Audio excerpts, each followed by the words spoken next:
Je pourrais dire qu'en ce qui concerne le régime séparation des biens et communauté de biens, ça y est de l'appréciation des mariés.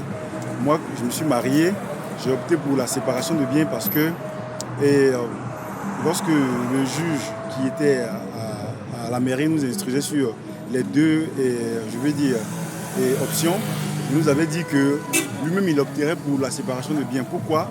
Parce que la séparation de biens déjà, ça protège les biens de monsieur et les biens de madame séparément. Pourquoi? Parce que le monsieur peut être un homme d'affaires. Et si par malheur que vous faites la communauté de biens et que lui il a des dettes, on poursuit d'abord monsieur, on lui prend les biens et après on rentre chez madame pour lui prendre les biens.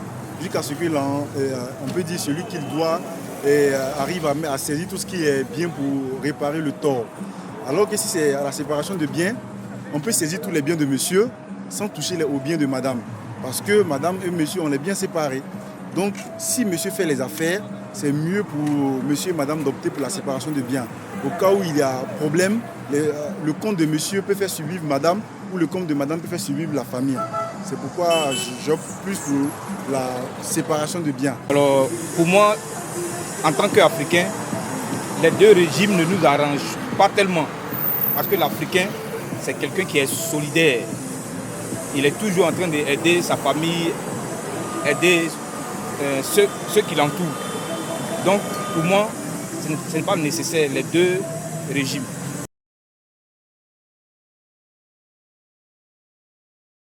Moi, je dirais que je vais opter plutôt pour la séparation de biens.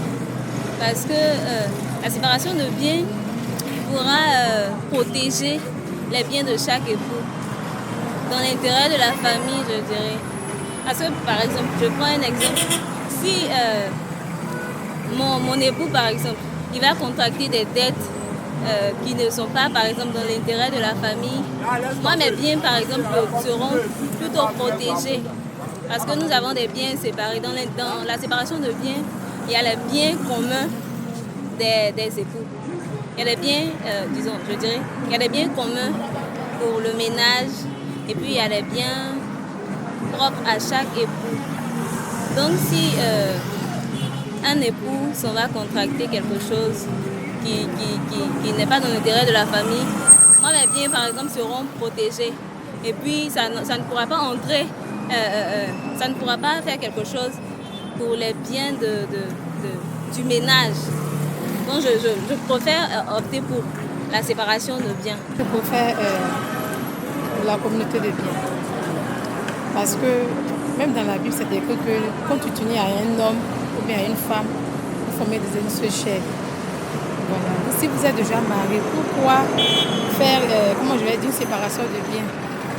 Même si demain, je prends l'exemple, même si demain vous n'êtes pas ensemble, les enfants peuvent profiter de votre héritage. Donc moi, je préfère la communauté de biens.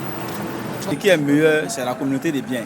Mais seulement s'il y a l'honnêteté entre les deux personnes. Si les deux sont honnêtes, on peut faire la communauté des biens. Mais s'ils ne sont pas honnêtes, moi je ne vois pas ça logique. Parce que moi je ne peux pas comprendre que moi je travaille, madame est malhonnête. Ou bien madame travaille, monsieur est malhonnête, et puis on fait la communauté des biens. Demain, s'il y a un malheur ou il y a une séparation, elle va s'enfuir avec les biens, ou bien monsieur va s'enfuir avec les biens. On fait la communauté des biens pour préserver d'abord la famille, à cause des enfants et à cause de madame. Demain, chez nous les Akans, là, tu peux mourir, la famille va venir récupérer tous tes biens, laissant madame et les enfants. La raison pour laquelle je préfère la communauté des biens. Si je suis avec toi, que tu n'as pas une très bonne situation, je préfère séparation de biens, chacun gère son argent. Mais si je vois que tu as une très bonne situation, mais par amour, je préfère qu'on fasse communauté de biens, c'est-à-dire on gère nos affaires ensemble, ce qui est pour moi, c'est pour toi. Donc ça nous appartient, nous deux, en fait. Voilà, c'est un peu ça.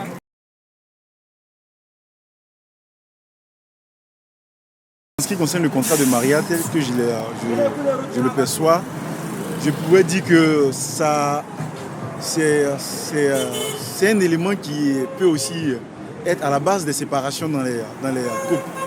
Parce que si on signe un contrat tel que, je pense quoi, madame et monsieur ont des biens, ils décident de séparer. Si par moment que monsieur est peut-être en erreur et que madame sait que s'il se sépare, elle va gagner plus que monsieur, elle va engager facilement les procédures de mariage. Donc je pense que ce qui concerne le contrat de mariage, c'est quelque chose qui est dangereux, qui peut être à la base des séparations dans les couples aujourd'hui. Parce que deux personnes qui se mettent ensemble pour faire un foyer, faire les enfants, et facilement ils décident d'aller divorcer, et c'est parce qu'il y a intérêt quelque part. Donc je pense que les contrats de mariage sont souvent à la base de beaucoup de divorces dans nos sociétés. Donc je ne suis pas d'accord pour ça. C'est pas mauvais aussi si on fait un contrat ou que quand on se sépare, madame récupère un peu, je récupère un peu, c'est pas mauvais aussi. C'est mon avis qui est là, c'est pas mauvais. Il n'y a pas de... Je ne trouve pas trop de problèmes. Si madame doit bénéficier une part avec les enfants et puis ma famille aussi bénéficier d'une part, ça, il n'y a pas de souci. J'ai vécu avec elle. Donc c'est tout à fait normal qu'elle aussi, à mon absence, elle bénéficie de quelque chose et que ma famille aussi, ma vue nette, bénéficie de quelque chose. Donc je suis pour ce contrat. C'est une des solutions aussi, il a bien détaillé. Ah, c'est comme ça, voilà. J'ai légué tel bien à toi ton nom. Maintenant, j'ai légué une autre bien au nom de ma famille. Moi, il n'y a pas de problème. Ça va. Même le jour il meurt, je sais que il m'a déjà dit que ça, c'est pas pour toi, l'autre c'est pour ma famille, ça c'est pour toi. Donc, moi, il n'y a pas de problème. J'accepte. Parce qu'il m'a déjà donné ses conditions. Donc voilà. Comme j'ai déjà accepté, c'est pas où il est décédé et puis je vais refuser. Donc je accepte.